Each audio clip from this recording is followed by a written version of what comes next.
اس programme کے اخراجات جو اسمر منسٹریز کے دوست اور پارٹنرز ادا کرتے ہیں۔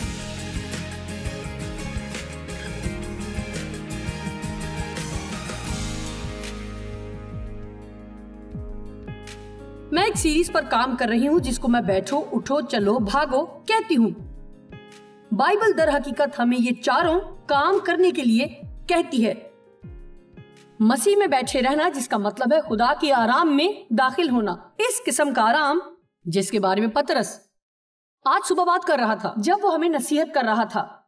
اور اس قسم کا آرام جو خدا ہمیں پیش کرتا ہے ضروری نہیں کہ یہ جسمانی آرام ہو، اگرچہ وہ بھی بہت ضروری ہے اور وہ اس کے متعلق بھی بات کرتا ہے، لیکن یہ خاص قسم کا آرام آپ کی روح کا آرام ہے۔ عموماً آپ رات کو پرسکون سوتے ہیں، لیکن غصے میں ہوتے ہوئے آپ آرام میں نہ ہوں گے۔ آپ چھٹیوں پر جا سکتے ہیں، لیکن اگر آپ سارا وقت پریشان رہیں گے تو پھر آپ پرسکون نہ ہوں گے۔ اسے مت بھولیے گا۔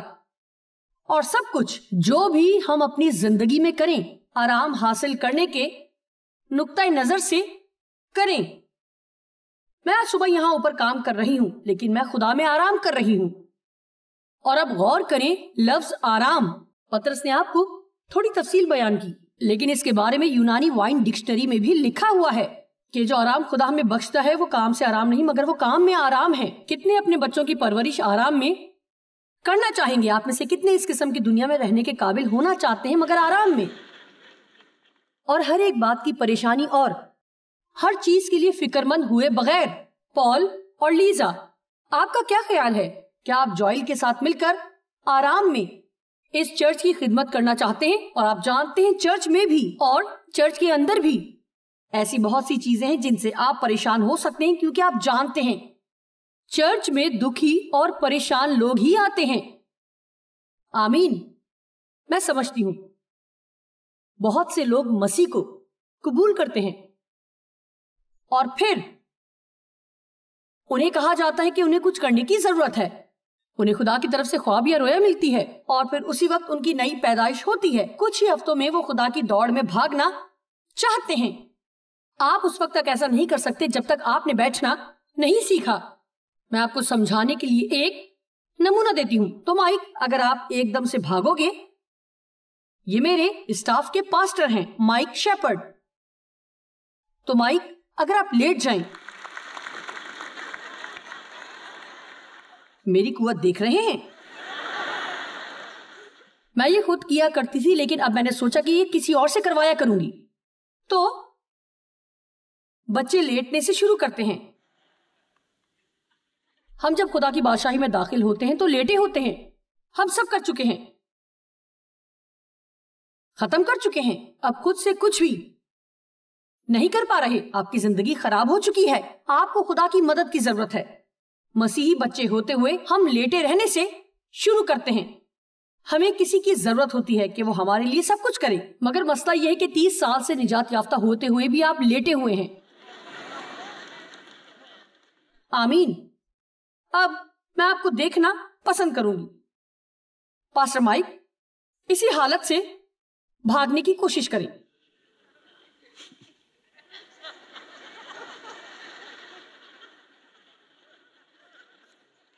ہم بھی ایسے ہی جدوجہد کرتے ہیں، وہ چیزیں کرنے کی کوشش میں جن کو کرنے کا بھی وقت مقرر نہیں ہوا، کیونکہ ہماری زندگی میں سب چیزیں خراب ہو چکی ہیں۔ کیا آپ بیٹھ سکتے ہیں پلیز؟ آپ بیٹھ سکتے ہیں۔ اچھا، اب ہم کچھ ترقی کر رہے ہیں۔ یہ مسیح میں آپ کی پہچان کی اور خدا کے آرام میں داخل ہونے کی نمائندگی کرتا ہے۔ مثال کے طور پر ایک شخص جو مسیح میں بیٹھا ہوا ہے، انہیں اس بات کی فکر کرنے کی ضرورت نہیں کہ دوسرے لوگ ان کے بارے میں کیا سوچتے ہیں۔ کیا یہ بہت سکون کی بات نہیں؟ یہ کیسا ہے؟ یہ وقت ہے کہ آپ ہاں کہنا بند کر دیں جبکہ آپ کا دل چیخ رہا ہو نہیں۔ ہاں، واو، میں نے سنا ہے، واو، جی۔ یہ محسوس کرنے کے بجائے کہ آپ نے باقی سب کو خوش کرنا ہے، یہ کیسا ہے کہ آپ روح القدس کی قیادت میں چلیں اور اسے آپ کو خوش کرنے دیجئے۔ اور ایک بچہ لیٹا ہوتا ہے، پہلی چیز جو وہ سیکھتا ہے وہ بیٹھنا ہوتا ہے، پھر وہ رینگتے ہیں اور چلتے ہیں، پھر وہ بھاگتے ہیں۔ اچھا، اب آپ اٹھ کر کھڑے ہو سکتے ہیں۔